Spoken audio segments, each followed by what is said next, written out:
Let's speak to Michel Helou, who is the Secretary General of the secular political party, the Lebanese National Bloc. Michel, thank you so much indeed for your time. Are you and your family safe? Have you been sheltering today or in the previous few days?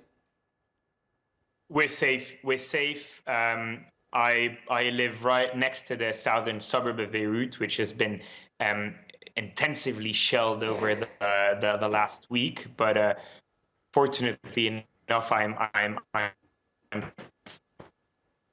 enough to be in a safe condition. So we're not sheltering, but we're trying to help as much as possible.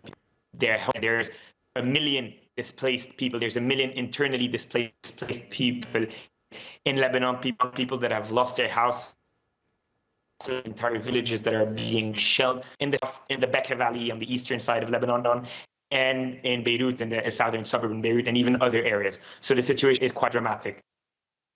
Okay, you were dropping out a bit there, Michel, but I think the line may have just stabilized. As you mentioned, the 1 million people displaced. Let's talk about the humanitarian situation. The World Food Programme, the UNHCR, stepping up their operations both in your country and in Syria, where more than 100,000 people have fled to. Who can help the internally displaced? Obviously, many NGOs can help and many international organizations can help, but I believe that what we need now is not just humanitarian help. We need a political solution. We need a ceasefire now. There's been close to 2,000 people killed, of which more than 1,000 in 10 days, 10,000 people wounded, 3 strikes, Israeli strikes on the heart of Beirut in less than 48 hours. They had said they would protect Beirut or not touch Beirut. They are hitting the heart of our capital. People are distressed and they don't know where to go. The Israeli army said they were doing a limited ground incursion, but the reality is that they asked the residents of 30 villages to leave. 30 villages. This is called forcible displacement. This is not a limited ground incursion. It is as much a limited ground incursion as the Russians were doing a special operation in Ukraine. This is a proper invasion. Friends of mine are still stuck in their villages at the southern border. They don't know where to go. They don't know what to do. They're not able to leave because there's too much bombardments and shelling around their villages. So the situation is absolutely dramatic. What is at stake now is the potential destruction of our country. So in reality, what we need is massive international pressure on Israel in order to stop this invasion, in order to stop this massive war they're waging. Israel currently has the full support of the US. And when you listen to the United Nations, they say we still need to avoid a total war. But what is it if this is not a total war, when there's more than 100 on average people killed every day and hundreds of casualties every day? What is it if that's not a total war? The US President Joe Biden seems to be relying possibly more on the French government than his own Secretary of State. We had the French Foreign Minister arriving in Beirut on Sunday because, as far as I understand it, American law means that Americans can't talk directly to Hezbollah, but the French can. So you're talking about a failure of pressure, especially American pressure, to stop the Israelis increasing their aggression across the Middle East.